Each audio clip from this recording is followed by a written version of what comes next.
Welcome to the Infowars Nightly News. I'm David Knight. It's Friday, April the 12th, 2013, and here are our top stories. Tonight, Treason Alert. Democrats try to move gun bill forward without allowing senators to read it. Then, a shocking UN report covers up Barack Obama's role in arming terrorists. And who gave North Korea nukes in the first place? Find out tonight on the Infowars Nightly News. Well, in a tactic we've seen before when Obamacare was passed, we now see the Democrats with their next signature transformation of our society, gun control, doing the same thing. That is, introducing a giant bill and trying to cram it through before anybody really knows what's in it. Or as Nancy Pelosi says, we have to pass it so we can find out what's in it.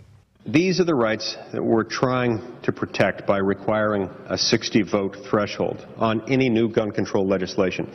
And in so doing, we're trying to prevent the ability of members to push through legislation before anyone has had time to read and evaluate the language. And yet, as of this morning, as of this very moment, not a single senator has been provided the legislative text of that very provision. Well, that effort by Senator Mike Lee and Senator Rand Paul to try to slow things down so that people know exactly what's in this failed. And it failed with the help of 16 Republicans. In an article on Infowars, Treason Alert, Democrats try to move gun bill forward without allowing senators to read it. You'll see a list there, the 16 senators.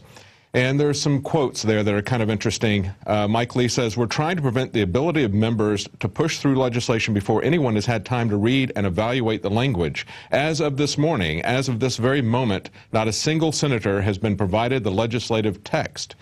And even Dianne Feinstein said, well, I haven't seen the bill, so I'm going to reserve my concerns. I only know what people have told me.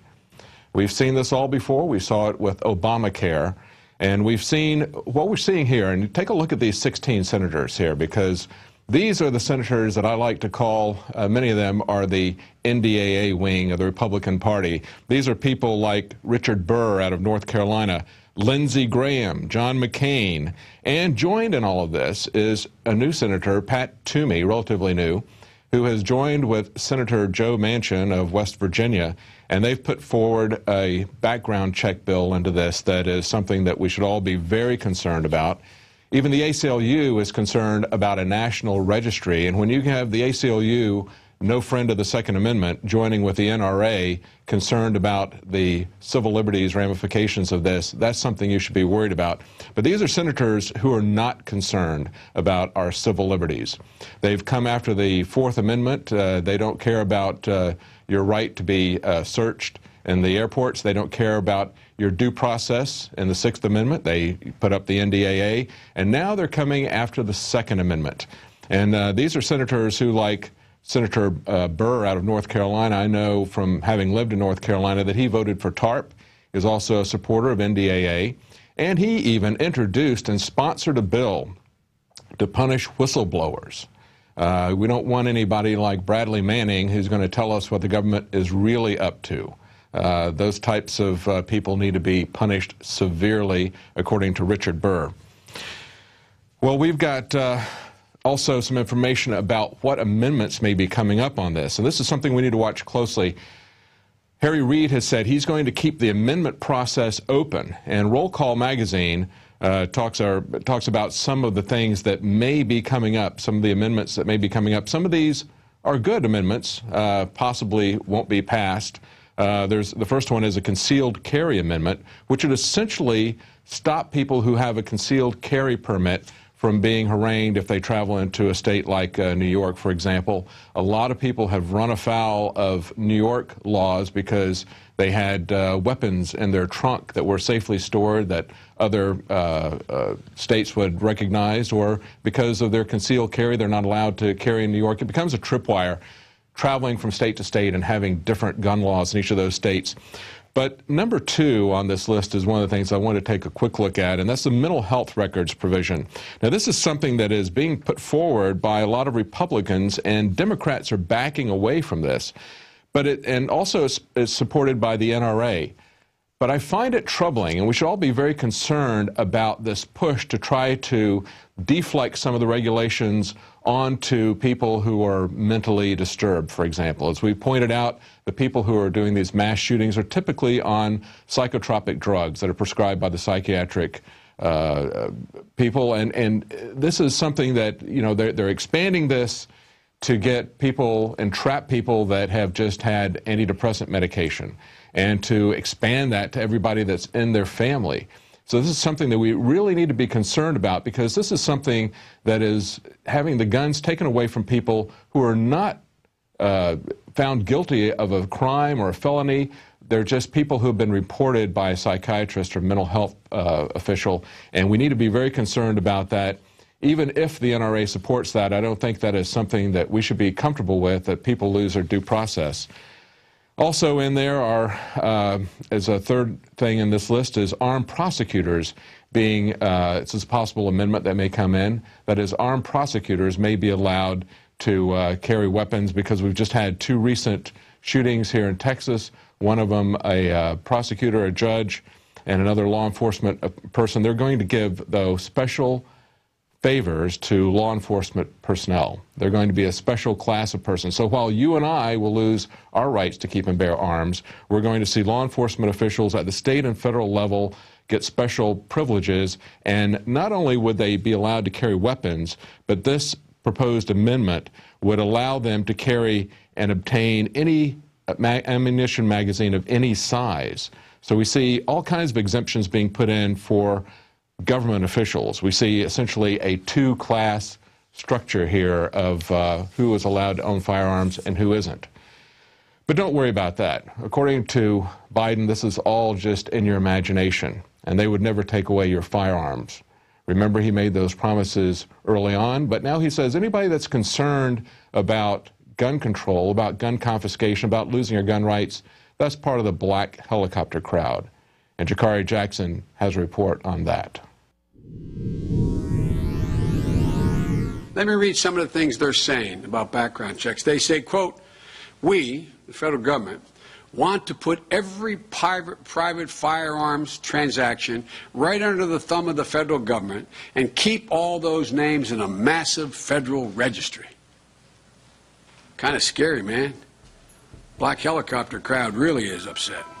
I'm Jakari Jackson with an Infowars News Bulletin. Vice President Joe Biden is once again criticizing those concerned about their Second Amendment rights, calling them, quote, the black helicopter crowd. Now, Infowars has well documented how black helicopters are very much real and active in the United States. Helicopters and the sound of gunfire created a lot of concern this afternoon in one Houston neighborhood. It's a joint military training exercise involving local police, also military, as someone shot some video of some of these choppers, military-style choppers. If you see military helicopters flying low over Minneapolis, do not be alarmed. They are training in an urban environment. The U.S. Special Operations Command will be conducting these exercises until the beginning of September. Now let's take a look at a different part of Biden's speech, where he says not only is there no FBI database of firearm purchases, according to him, the FBI shreds purchase information immediately after processing. And within 24 hours of being told that you can sell that gun, the FBI must destroy the information. There is no record kept. And this reporter may have been fooled by Biden's rhetoric had it not been for these articles. Even Congress wants to know what the NSA is doing with its $2 billion Utah Spy Center, ATF to spy on gun owners via massive database, Big Sis Snitch program to help enforce gun control, U.S. to let spy agencies scour Americans' finances, and Utah welcomes NSA Mega Snoop Center. But you say, well, none of those were the FBI. We can still trust the FBI, right? Well, let's take a look at these articles. FBI caught lying to spy on reporters. FBI caught lying about carrier IQ spying. And FBI made up threats at peace rally, lied to Congress to justify spying activity. And just in case you think Biden misspoke like Mrs. Clinton when she misspoke about having to dodge sniper fire, let's take a look at these clips of Biden saying he did not vote for war. They talk about this great recession if it fell out of the sky, like, oh my goodness, where did it come from? It came from this man voting to put 2 wars in a credit card, to at the same time put a prescription drug benefit on the credit card, a $1 trillion tax cut for very wealthy. I was there. I voted against him. I said, no, we can't afford that. I was there. I voted against him. I said, no, we can't afford that. And if that didn't convince you, let's take a look at his actual Senate voting records.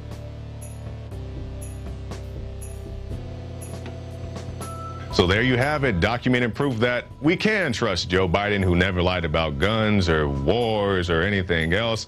The government loves us and wants us to do well, so thank you, Joe Biden, for pointing that out. I'm Jakari Jackson with an Infowars News Bulletin. I said, no, we can't afford that.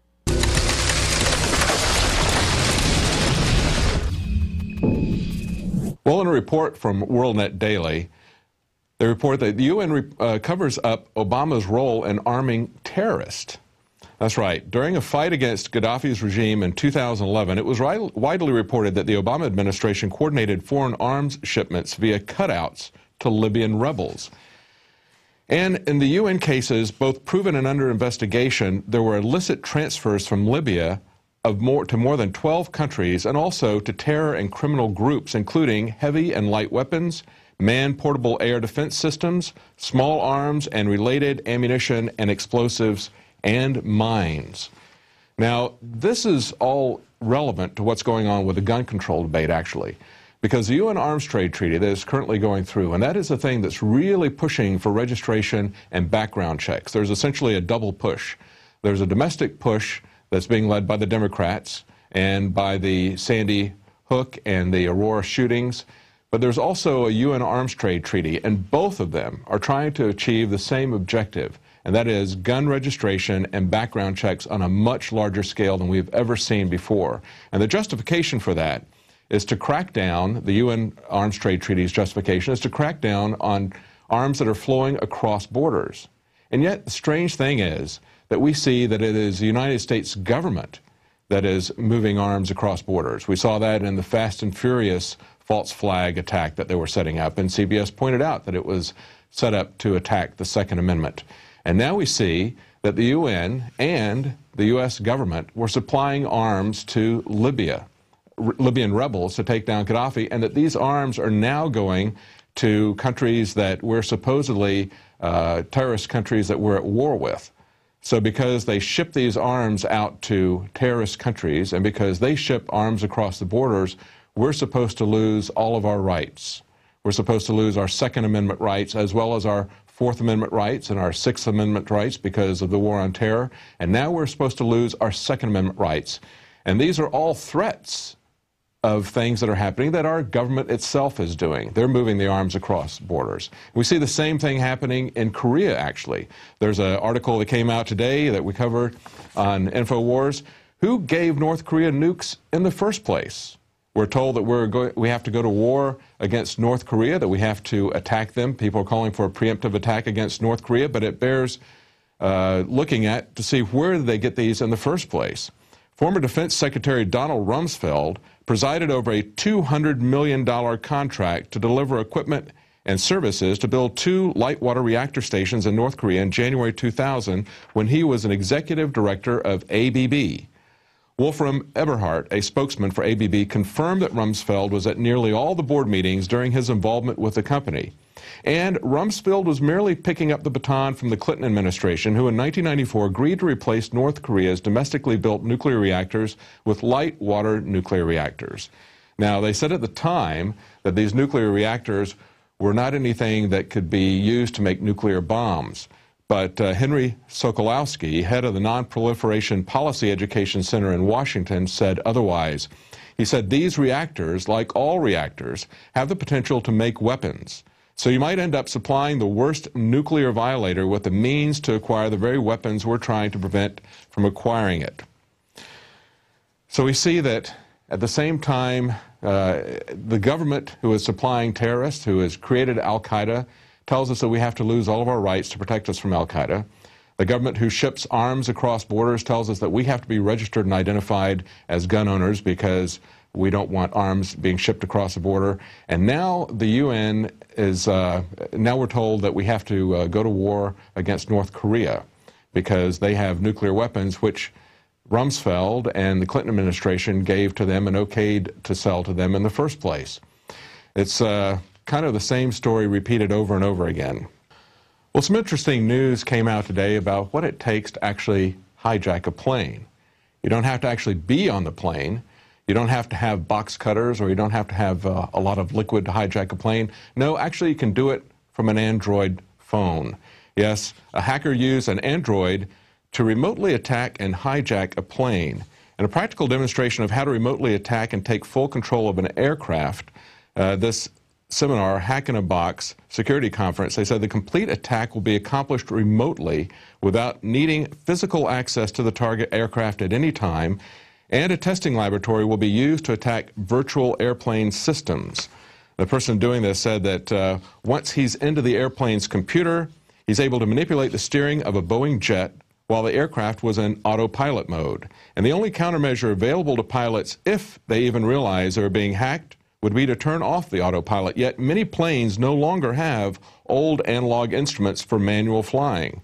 Tesco, the person doing the hacking, said that he could take control of most all airplane systems, and he could even cause the plane to crash by setting it on a collision course with another plane, or perhaps with a collision course with a skyscraper.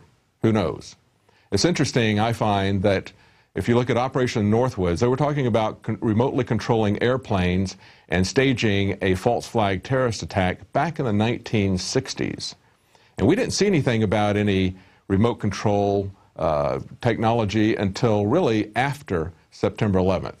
And then it was all over the place. We saw everything about Predator drones and global hawk drones that were spying on people used for surveillance. That became kind of a large part of the narrative of the Afghanistan war right after September 11th. That didn't just pop on the scene any more than the X-ray machines at the airports just popped on the scene conveniently after the underwear bomber. No, these things are in the pipeline for a very long time, especially if it's something that is militarily developed. And you can bet that if somebody can do that today with an Android, 10 years ago there was technology that the Pentagon had where they could do that. And it's not just airplanes that they're hacking, it's also minds that they're hacking. There's a lot of stories lately about mind control and brain control. And just the last several days, we've had stories about artificial brain. We've had stories about robotic brains using nanotechnology to let them be self-aware and autonomously make their own decisions. And now we see a story about, from Popular Science, a Harvard neuroscience scheme to change decisions in your brain. Volunteers were told that they could press a button whenever they'd liked to remember the position of a clock's second hand at the moment they decided to act. 5 seconds before the volunteers reported that they had decided to press the button, the scientists noted electrical activity in the area of the brain involved in initiating movement. Now that scientist, Kryman, is taking that experiment a step further. As soon as he sees a telltale brain activity that signals a decision to push the button, he flashes a stop sign on a screen in front of the volunteer. So far, all we have is people saying, "That's weird. How did you read my mind?" So no mind control yet, but just a bit of harmless mind reading, according to Popular Science. It may not be all that harmless. When the government is doing these many experiments openly on mind control, and mind control experiments, of course, go back again to the 1960s, to MK Ultra, to the LSD experiments that the CIA was doing. This stuff, though, is coming out into the forefront quite a bit now. We're seeing a lot of stories about this, and the implications of this are very troubling, especially in this case. They're looking at not only telling in advance the decisions that someone is going to make, but also changing their mind, manipulating them in that way. Well, from hacking planes and from hacking minds, we're going to have a report now from Kristen Megan about hacking the environment. I want to tell you a little story about my previous identity. In my previous identity, I'm known as Sergeant Kristen Edwards. Throughout my career, I was stationed all over the nation, all over the world. I started out in England. My job was in bioenvironmental engineering. When I was at Tinker Air Force Base, Oklahoma, I heard about geoengineering. And I thought, oh, those crazy conspiracy loons. I'm sure we've all heard of Alex Jones from Infowars.com. The man I once thought was a loon, wearing a tinfoil hat, living in a bunker, that I just shunned off as, you know, this guy doesn't get it. Did he strap on a uniform? Has he gone out there and defended his country? Well, part of my job in bioenvironmental engineering was to approve hazardous materials that came on the base. I sat at a computer and I approved those hazardous materials on base and tied them to a process and a building. So when I started approving what is called an Air Force Form 3952, the approval of hazardous materials, and I started seeing barium, aluminum oxide, and strontium come on the base from a contractor whose name was not listed, which was not normal, I started to realize that those crazy tinfoil hat wearing conspiracy theorists might not be so crazy. I lived about less than a mile behind the flight line at Tinker Air Force Base, Oklahoma, in Oklahoma City. And due to my background as an industrial hygienist and an environmental specialist, I conducted soil grid sampling and grade sampling. Those of you who may not be too privy to chemistry, you know that there's natural elements occurring in Earth. Aluminum is one of them. However, barium, radioactive, and strontium are not. So I conducted those samples and saw limits in my community that would make your head spin. And I started to realize that those peers within my professional community that were trying to wake those of us in the military up were right. In 2009, late 2009, I stumbled upon something that changed my life. I ran across an operation at Warner Robins Air Force Base, which was exposing thousands of civilians to carcinogens. People were getting sick. People were getting cancer. People had sores in their mouth from something called strontium chromate, or chrome-6, a carcinogenic metal used in military operations. So after what I saw at Tinker Air Force Base, Oklahoma, and then what I saw at Warner Robins Air Force Base, Georgia, everything that I knew, everything that I thought I knew, this great nation, we are heroes. I had 4 stripes on my arm and 11 medals and ribbons on my chest. I thought I was protecting my homeland. And I'd ask you that are veterans, or any of you that are civilian, what do you do in your careers? Do you work in the medical profession? Do you work in an airport? Where do you work? And what do you see? Because I guarantee you, if you step back and you connect those dots, you will see things that never made sense to you before. If you know someone who's in the military now, or you know a veteran, engage them. It's your due diligence. Whether you or not you agree with, quote, conspiracy websites like Infowars.com or PRISONPLANET, or whether you believe in geoengineering or chemtrails, please believe me because I saw it firsthand, okay? This is not what I want to be known for. It's a huge target on my back. I ask you to ask those veterans in your family or those friends and ask them to rise up, as Robbie Wells says. Do your part. Defend your nation. Join Oath Keepers. Get in touch with all the alternative media outlets. Support the acts and musicians. You guys, it all matters. I have people tell me, why do you do what you do? There's nothing we can do about it. I know the TSA is unconstitutional, but what can we do about it? Well, let me tell you, I've done things about it, okay?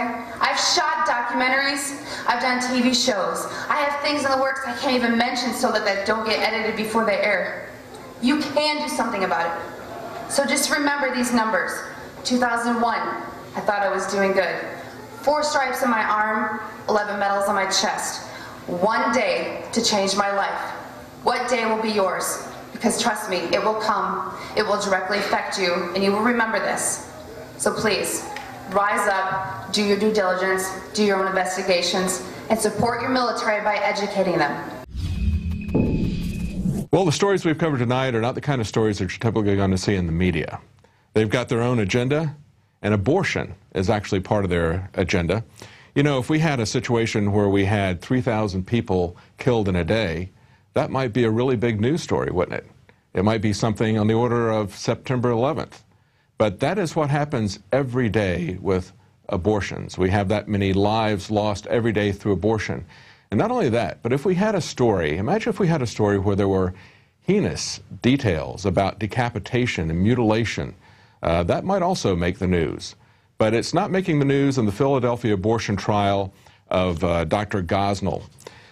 The media is not reporting some of these things. Listen to this. Infant beheadings, severed baby feet in jars, a child screaming after it was delivered alive during an abortion procedure. Haven't heard about these sickening accusations? Well, it's not your fault because it's not being covered in the media.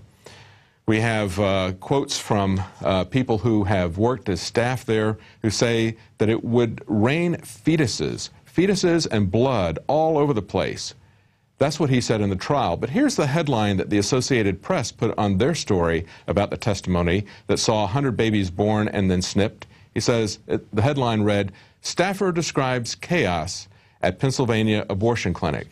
And that last picture that you saw up there, the empty benches, those are benches that are reserved for the media to cover this trial. Yeah, that's right. You don't see anybody there, do you?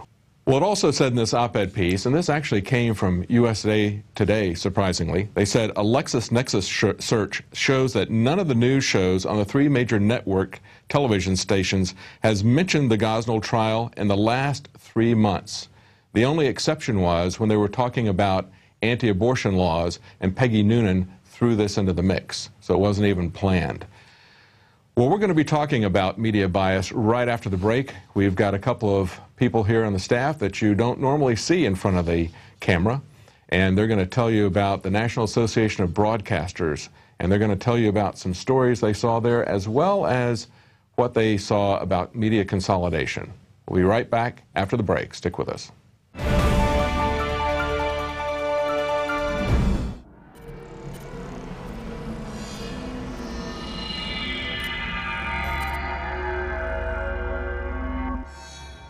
Ted Anderson, president of Midas Resources. With over 30 years of experience in the precious metals business, I can tell you without a doubt, we are facing the most dangerous and volatile times, not just in the United States, but worldwide. Peace of mind is gold and silver. Now is the time to invest in gold. When it comes to bullion coins, our prices are competitive and the closest to melt. If it's numismatics you're looking for, we have some of the best deals out there. Visit MidasResources.com today or go to Infowars.com and click on the link to see our daily specials. Here's an example of one of our long-term specials we've been offering for more than a year. 2 silver dollars from the turn of the last century, plus 2 powerful films, The Obama Deception and The American Dream. We also add in the book Dishonest Money, all for $72 and free shipping. The most trusted name in precious metals is Midas Resources. Call 1-800-686-2237 or go to Infowars.com. I'm Ted Anderson with Midas Resources. We are now only entering the edge of a global financial superstorm, the likes of which the planet has never seen. Here in the United States, the private Federal Reserve is giving more than $85 billion of taxpayer money a month to themselves and other offshore foreign banks. And the worst part is, we have to pay the bank's interest on the money we give them. There is now a race between the global central bank mafia cartels to see who can devalue their country's currencies the fastest. We are already seeing big increases in inflation at the grocery store and the gas line. This will eventually lead to hyperinflation. More than a dozen top globalists like George Soros have been buying record amounts of gold while at the same time bad-mouthing it to the public. Don't just listen to what they say, watch what they do. For more than 6,000 years of recorded human history, gold has been the ultimate hedge against uncertain times and inflation. Before investing in metals, it is important to do your own research and find a reputable company. Midas Resources has the highest Better Business Bureau rating of an A+. Unfortunately, very few precious metal companies can boast that. Midas Resources has assembled one of the most educated, researched, and professional teams of brokers in the industry. The evidence is overwhelming. In uncertain times, gold and silver is safe harbor. Now is the time to invest in gold. Call 800-686-2237 and Midas Resources will mail you 10 reasons to own gold absolutely free. No shipping. It's absolutely free. And finally, Ted Anderson wants to challenge you to find any deal that comes close to his 2 silver dollars at cost with free shipping with 2 free films and a book for $72. That's more than $160 value for $72 shipping included. Click the link at Infowars.com to go to the MidasResources.com specials page. Brought to you by MidasResources.com and Ted Anderson the trusted name in precious metals.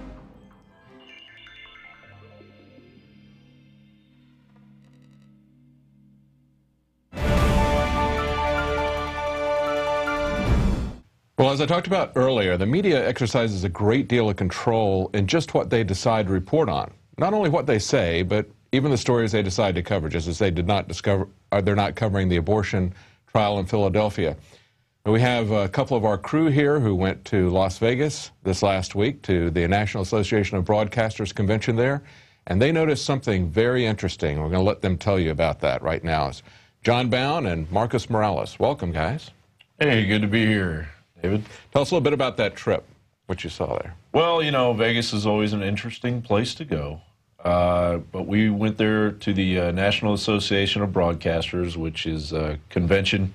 The association itself began in 1922. It was a radio broadcasting association, and it gradually included television and elements of film and radio. Mm-hmm. And it's pretty much the place to go to if you want to look at anything that has to do with broadcasting, television or radio now. Everything as far as equipment is there, right? It's incredibly impressive. Everything is there. We walked forever. Our feet got incredibly tired, but it was so interesting that we went back to the hotel and we sat for 5 minutes and went back. It was that interesting. We wanted to see everything. And everything is there, and every country is represented.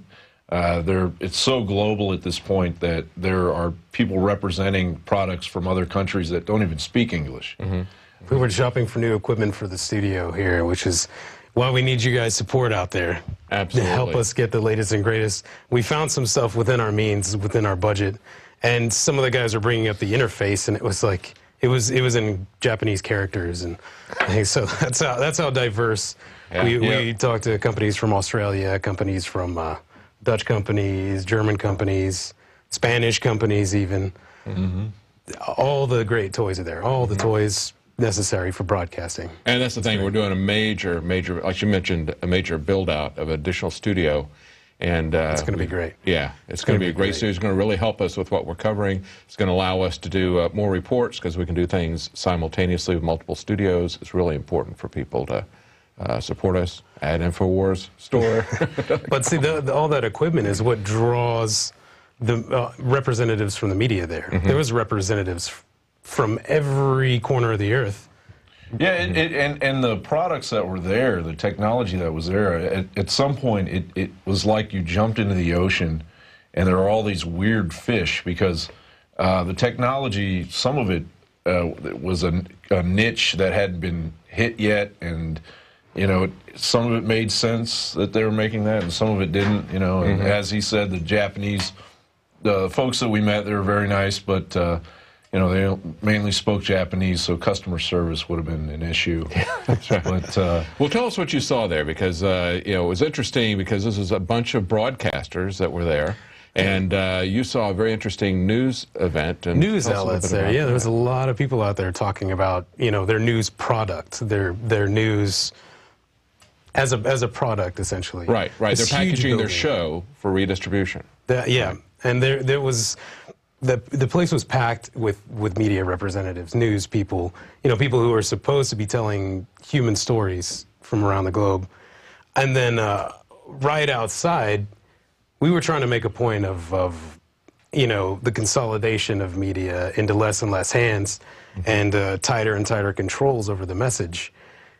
And as we're doing our stand-ups outside, we came across a human story right outside that nobody in the building was paying any attention to, and none of the local media. John jumped right in with these people too, and it's I guess it's kind of boring. People don't really, you know, you turn on your TV and you don't really realize what's going on, and yeah, it looks good, you know, on my 1080 HD TV and everything. And I'm not going to complain about it, but the truth of the matter is that in 1983, and you're going to hear this in the piece coming up, in 1983 there were 50 corporations, and today there are only 5. There's actually 6. GE, NBC is actually a minor player, but really there's 5. And we actually ran into a woman from Fox News who was a higher up, you remember? And she said she didn't want to be on camera. She said that she would personally hear it from Rupert, but she said that we were doing a great job, keep up the good work. She's really proud of us and alternative media rising like it is. That's great. And just today, Ben Swan was on the radio show with Alex, and he's leaving a Fox News affiliate because they're putting pressure on him as to what he can say and do, right? Said, you know, don't go on Alex's show. Because they wanted to focus locally, and he wanted to focus on a global message. That's right. Yeah. We all should pay attention to, and injecting that into but I think they put some pressure on him not to go on Alex's show or something. Did he say that? Or maybe maybe I'm wrong about that, but I don't know. He's getting pressure. He can't discuss. They didn't want him doing interviews, but the bottom line is, he's moving out into an alternative media as well, and it's really important that develop, because mainstream media is not covering stories like the next one you guys came across. Well, the alternative media really is this monster that's coming out of the death created by the death of the Fairness Doctrine and the Telecommunications Act of 1996. The Fairness Doctrine, pretty much the FCC said every community needs to have a voice, and it needs to be balanced, and it needs to be represented. Well, the NAB, personally, you know, their organization comes along and says, we don't want these voices on the air anymore.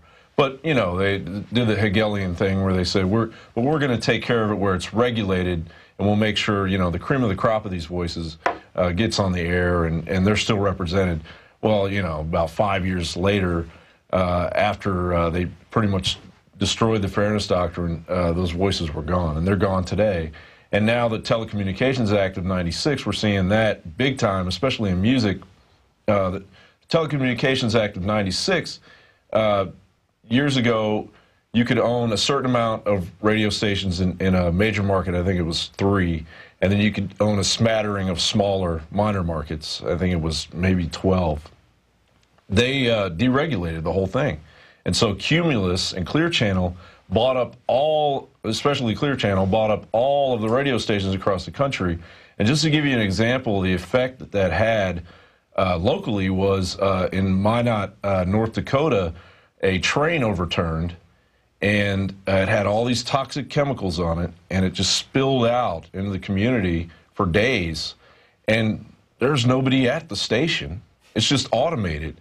And also what that does to our culture locally is we used to have, before the Telecommunications Act of 96, we had regional voices from our communities. You had an Austin style of music. You had a New Orleans style of music.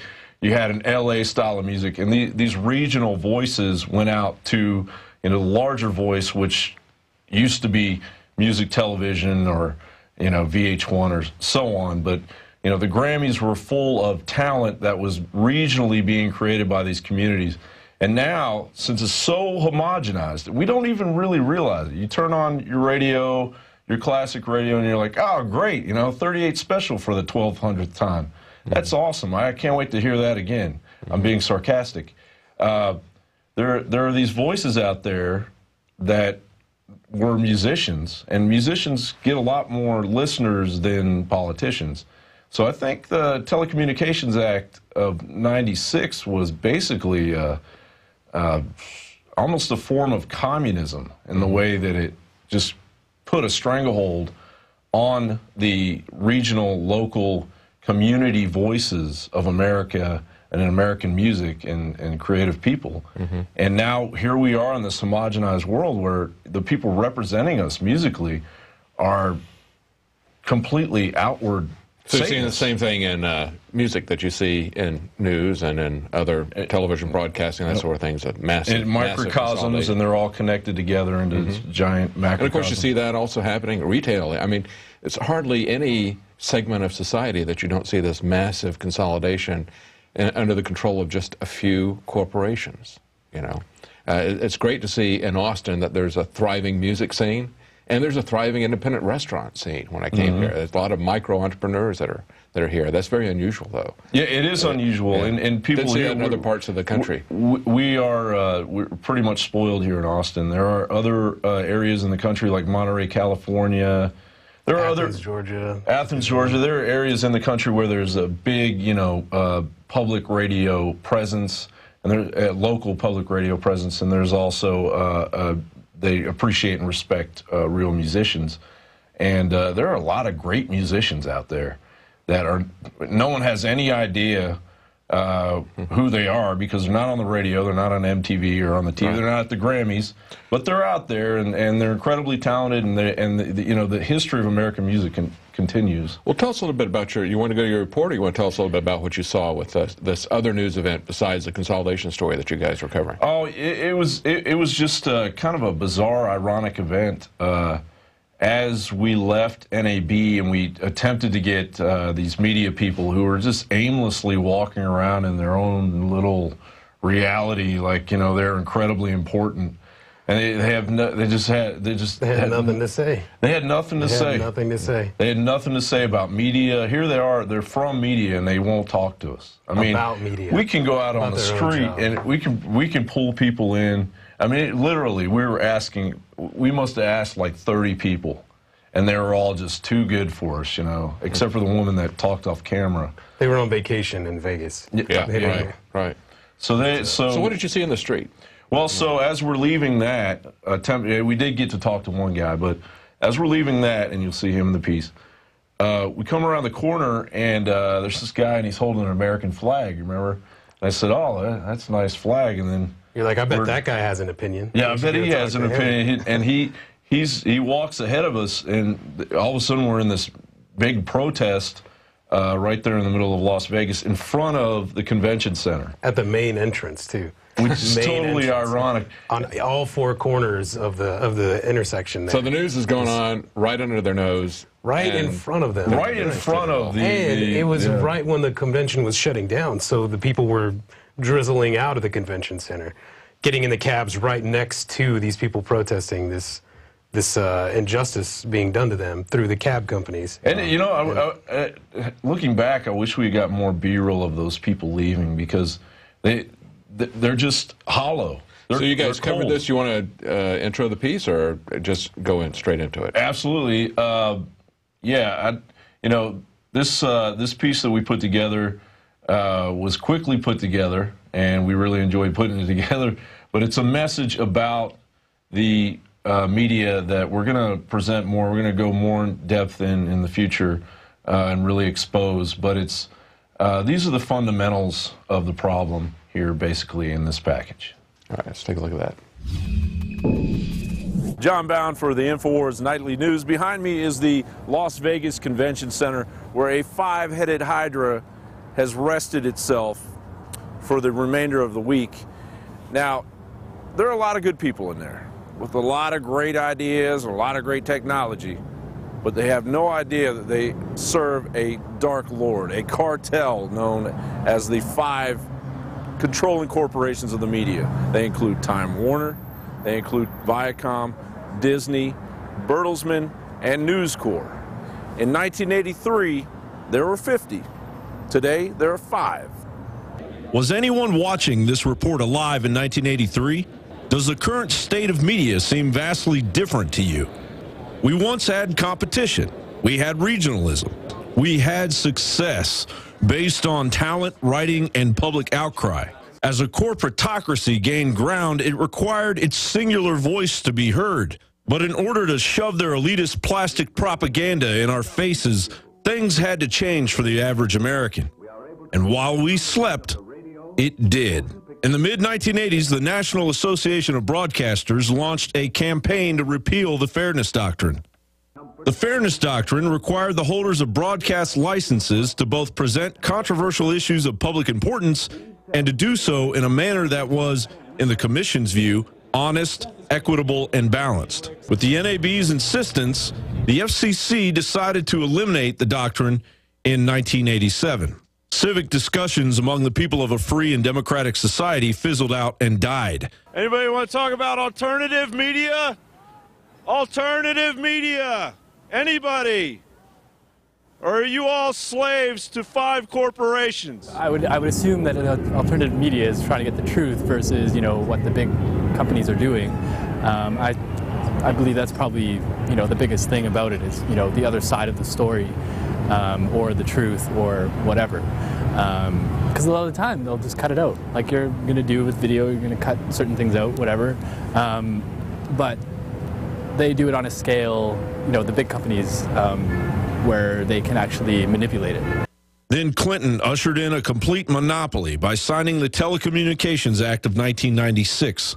The act basically allowed the regulated ownership of regional media to be bought up by the massive Clear Channel and Cumulus radio chains, playing automated music from the early 90s and earlier, while future musicians literally must sell their souls to their Illuminati masters to achieve success. As we left the NAB conference, we ran into the ironic event of a taxi protest. We are forced to work 72 hours every week. It's like we don't make a living wage. We make under a minimum wage, and it's unfair. The media is boycotting us. We have been on strike for 5 weeks. Very little media coverage. And the reason why is because these same companies gave $500,000 contributions to Governor Sandoval. Local news, I tried to call them and they told me they're too busy trying to find Weather Channel. Yesterday was a bit cloudy and rainy. The success of alternative media dwarfs the numbers of MSNBC, and it is rising. Will the alternative media be heralded as a renaissance of sorts? Or will it be swallowed up by the beast in the machine, the five-headed hydra of the media cartel? John Bowne, Infowars Nightly News. Wow, that was interesting. So tell me a little bit about that. Well, you know, that protest, we spoke with a guy afterwards, and, you know, we were noticing that there was just one ethnicity there. And a guy approached us who was with the protest, and he said... He was a big fan of the Alex Jones show. Yeah. He knew who I was, and I'm never on camera. Yeah. So he was a big fan. It's growing. So he comes and tells us that they're mainly Ethiopian, and that they thought the Ethiopians would be, you know, very docile and submissive. Compliant, yeah. But here they were for 5 weeks protesting against, you know, 72-hour work weeks, no bathroom breaks, and what they were saying was below minimum wage. And he also made the point that the Asian community was still driving the cabs. They weren't compliant. So they were compliant. Culturally, they were immigrants, but they were used to that kind of treatment, that sweatshop kind of workmanship. Just shove them in, get them to work, chain their kids up to a pole, I guess, you know. And send them off. They've been under the heel of tyranny for so long. That's one of the reasons why the globalists picked China to move all of our industry to, because they knew they could exploit them like that. And they would put up with it somewhat. But the Ethiopians were having a hard time with it. Yeah. They weren't putting up with it. The guy said they wouldn't put up with the S word. He said they weren't going to put up with that. So good for them. Yeah. They took to the streets and they were telling people as loud as they could exactly what was going on. There was nobody covering this. But there was nobody there to listen. But them and us. One of the guys in that piece, he says, I called the local news and they had to cover the weather. They told him. Well, see, that's just it. You know, most of the news channels, local news channels, they're going to be covering the packages that are delivered to them, right? It's going to be the stuff that comes down from the corporate news media. Yeah, that's what happens. I mean, John and I both have newsroom experience in other newsrooms, and there was segments devoted to the feed. You would spend, you know, a certain time during the day, you would get a feed from the network, and they say, here's the packages that you're going to run, and they send them to everybody, all the affiliates on the tape. You put in your tape, you capture the feed as it comes down, and you've got 2 to 3 segments of your news product ready to go, already made. No local opinion. You know, I mean, if we had an opinion on, say, Second Amendment here in Austin, it wouldn't be it won't be represented anymore on the local news. Well, it's a very effective control strategy if you stop and think about it. It's not just what they tell people, but when you have the same stories being covered everywhere, from the same perspective, the same angle, telling you the same thing about it. Milquetoast stories, too. Yes, exactly. Yeah. It makes you think as a viewer everybody hears that, and it's like, I'm hearing the same thing from everybody but you guys. you must be conspiracy theorists. Right. Because you're actually going out and covering the raw material, right? You're actually doing the reporting, and it's something that's completely different than you're hearing anywhere else, you know, that just like doesn't make any sense. Yeah, it's the voice of the people that's being subverted through this practice of the news product. There's a message that needs to be put out, and it's not what the people are talking about. It's what you know, the corporate agendas that need to get pushed out.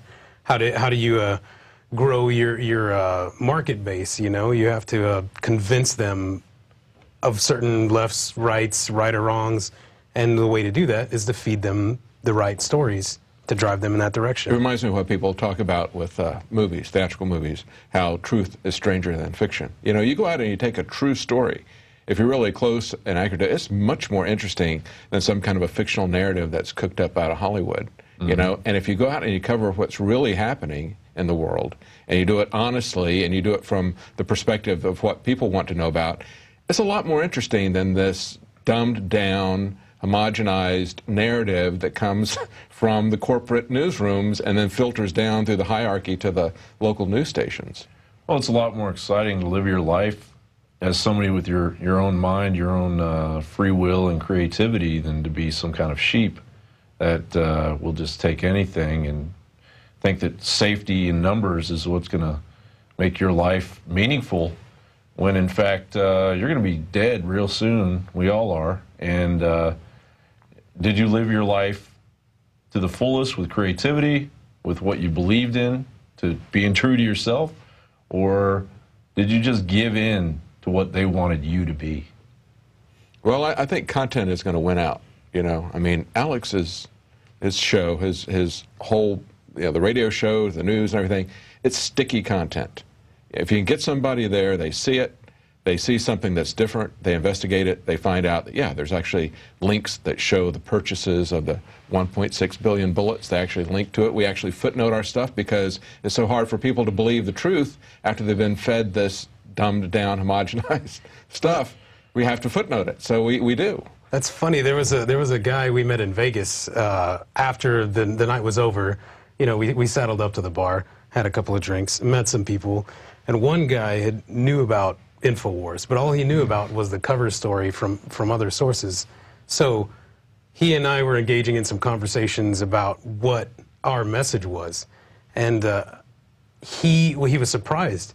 He said, you know, I had no idea that anybody from Infowars would sound like this, or you know, the stories were backed up with factual documents. Because he'd been presented with a straw man. Because he'd been told, yeah, he'd been told by outside sources, oh, don't listen to that, it's conspiracy theory crap. And I would tell him, like, yeah, there's actual documents. There's purchase orders for the bullets from on the government's own websites. All of our stuff is backed up factually, and we're saying things that... Or we wouldn't be here. Or we wouldn't be here. You know, we'd be the National Enquirer. We'd be getting sued by, you know, Carol Burnett or whatever. Oh, absolutely. Well, thanks, guys. That was really interesting. You know, it's very important. We're trying to stay at top of our game to try to, like I said, have multiple studios so we can do more reports and do a better professional job of it. And it's real important work out there, and it's great that you guys cover the story that other people won't cover. That's an important thing. Well, you know, it's very important to not have just a homogenized fictional narrative in many cases, but to get a different perspective on the news. And we do our best to try to give you the news as accurately as possible and try to cover the things that we think you're interested in, things that are going to affect your freedom, your prosperity, your health. And so if you are watching this on YouTube, help us with a subscription to Prison Planet TV. You can buy one of these and you can pass it out to 10 different people can be watching this at the same time. The other thing that we do is we put out a magazine each month, and that's a great way to reach people as well. One of the things about print magazines, you know, they're dying left and right, but we think it's because of content. And I think we've got some really compelling content in the Infowars magazine that comes out each month. You can also pick up that in various quantities. You can become a micro distributor. So go to Infowars.com and support us. We depend on your contribution and on your purchases to fund our operations. That's it for tonight. We'll be back tomorrow night at 7 Central, 8 p.m. Eastern.